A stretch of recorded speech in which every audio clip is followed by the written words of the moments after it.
Sakti worked on the inactive Dulce, Ace, for a few hours. She worked off her memory of a book on Dulce operations she had read a few years ago. She also found a Dulce user manual alongside the tools, but it was not particularly helpful. She fiddled with the Dulce's innards, but seemingly made no immediate progress on its repairs. Sakti.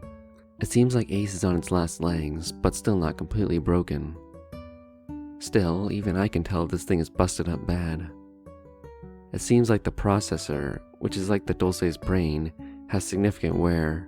If the processor was broken, the whole thing would basically be junk. Fortunately, it doesn't seem completely gone yet. It seems like the main problem stopping the unit from functioning is that the connectors in the main power supply are fried, so power isn't properly circulating throughout the unit. The obvious solution is to just replace the whole power supply, but I doubt Roland has a spare Dulce power supply lying around. I guess I'll just have to jury-rig a repair and then try to jumpstart it.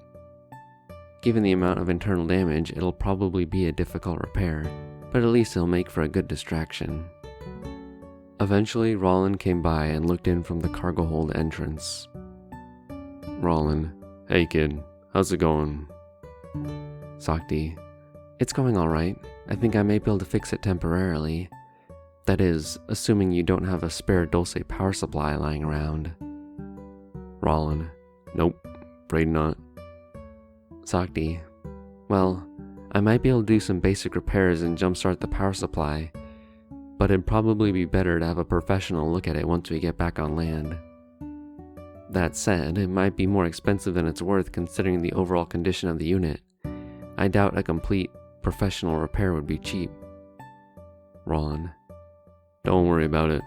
As far as I'm concerned, it's just a busted up piece of scrap. That's not really what I meant when I asked how it was going, though. How's the journey treating you so far? Not feeling sick or anything? Sakti. Oh, I'm fine, thanks. Roland. That's good. Why don't you break for a while and pick up later? Ace isn't going anywhere, and I'd feel bad if you were just stuck down in the cargo hold the whole journey. Not to mention the Dulce have prepared some food in the mess hall. It's nothing exciting, but there are definitely worse meals to eat out at sea. Sakti. Okay, sounds good. Where's the mess hall? Roland. Come on, I'll show you the way. Roland led Sakti to the ship's mess hall. There are a bunch of tables all cluttered together with a serving area and kitchen off to the side. It probably looked bigger than it was because it was empty.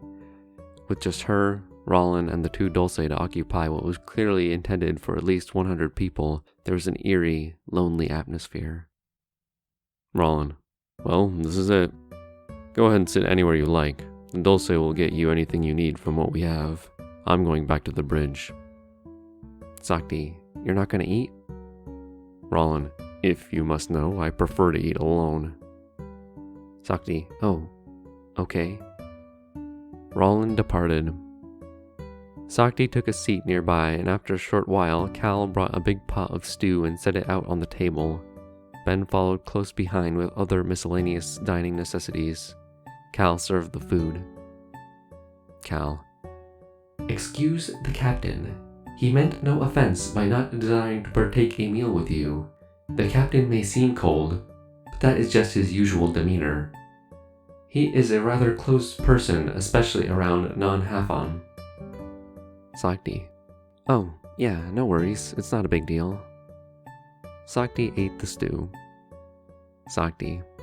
It's hearty and chock full of vegetables. There's some kind of meat in there, I think. If I'm honest, it's not very appetizing. There's no seasoning, so it's very bland. I may as well just be eating boiled vegetables. Sakti ate in silence as the two Dulce hung around off to the side and watched her eat. Cal would occasionally offer refills and extra portions, but otherwise they were no different from statues. Sakti. Maybe I should say something. Ahem. So. Cal. Yes, Miss Bells. Do you require another serving, or a refill on your beverage? Condiments? Utensil? Napkin? Sakti.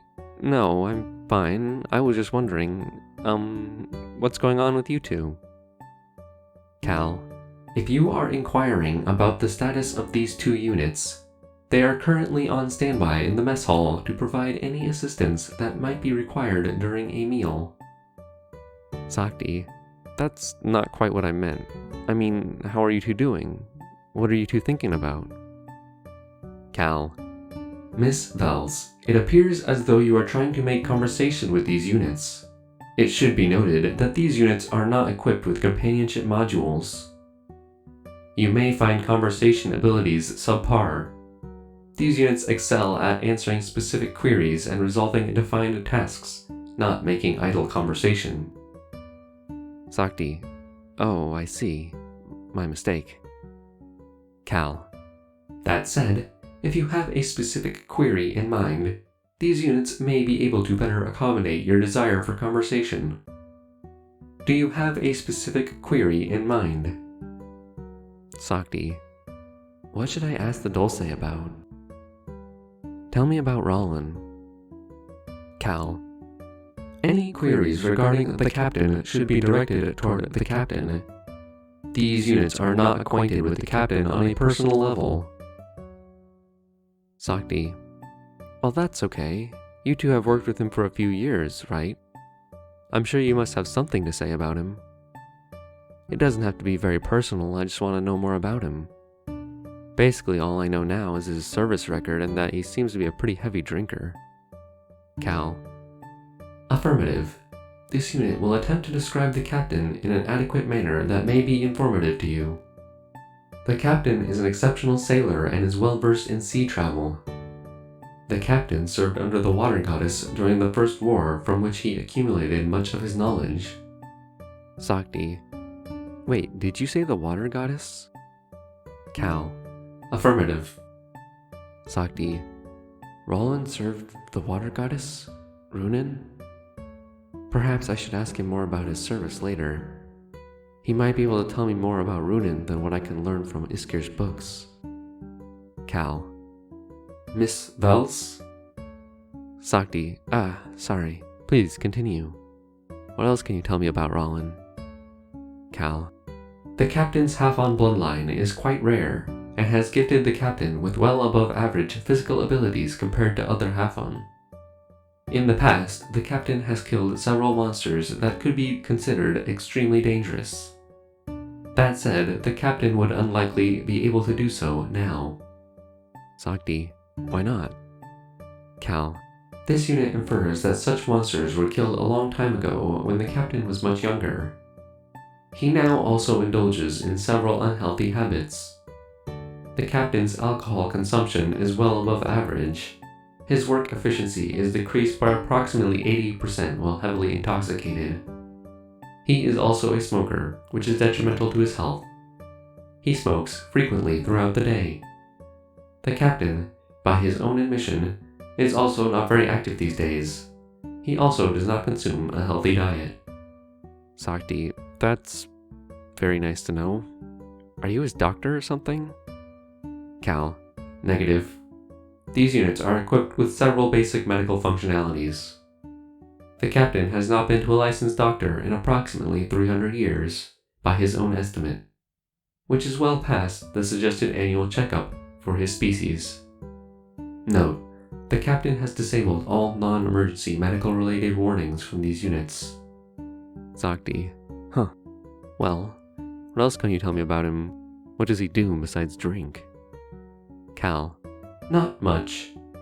The captain often just sits in his cabin and listens to old radio broadcasts from during the First War.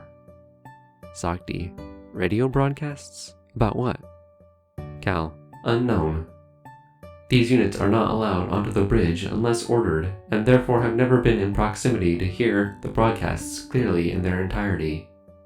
If this unit were to compute a guess, the broadcasts are possibly old communications from one of the captain's former superiors. Sakti, I see. I wonder what he would want to listen to those for. He doesn't communicate with his family at all? Cal, these units have reason to believe the captain is estranged from his family, who likely all live off-world. The captain has never spoken about his family to these units. but these units have heard him mention them offhandedly before. Not in a very positive light, mind you. Sakti, it sounds complicated. Cal, organic beings in of themselves are never straightforward. They are individual, complex beings with unique backgrounds and stories of their own. Sakti, that's pretty insightful coming from a machine. Cal, negative. Dulce were made to be companions for organic beings. Naturally, Dulce are programmed to understand organic beings as much as programming will allow them to. This unit would contend individual organic beings are complicated is not very insightful at all, merely a well-understood fact about organic beings. Example, if this unit were to compare you, Sakti Bells, and the captain, there would surely be innumerable discrepancies to be noted. Sakti, yeah, I suppose asking a walking computer to describe someone else is a pretty tall order. Cal, correction. Dulce are not walking computers.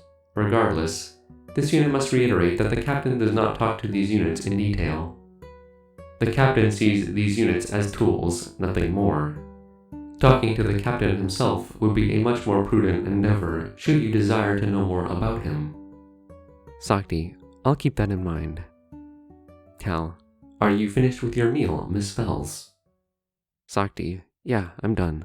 Thank you for the meal. I'm going back to my room. I've still got to unpack my things and I've got a lot of reading to do.